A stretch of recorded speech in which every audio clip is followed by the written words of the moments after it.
If your photos are stored in iCloud and you want to move them back to your iPhone storage, this quick guide will help you do it step by step. First, open your settings, then tap your name at the top. From there, go to iCloud, then tap Photos. Make sure iCloud Photos is turned on. This allows your photos to sync between iCloud and your iPhone. Now, here's the important part. Select Download and Keep Originals. This will automatically download all your photos and videos from iCloud directly to your iPhone storage instead of just keeping smaller preview versions. Once you turn this on, your iPhone will start downloading your full resolution photos in the background. Just make sure you're connected to Wi Fi and have enough storage space, or the download might pause.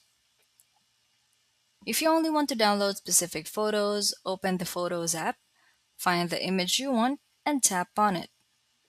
If it's not yet downloaded, just tap the download icon and it will save to your device.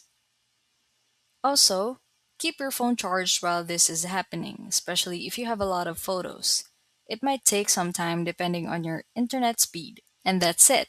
Your photos will now be stored directly in your iPhone, so you can access them anytime, even offline.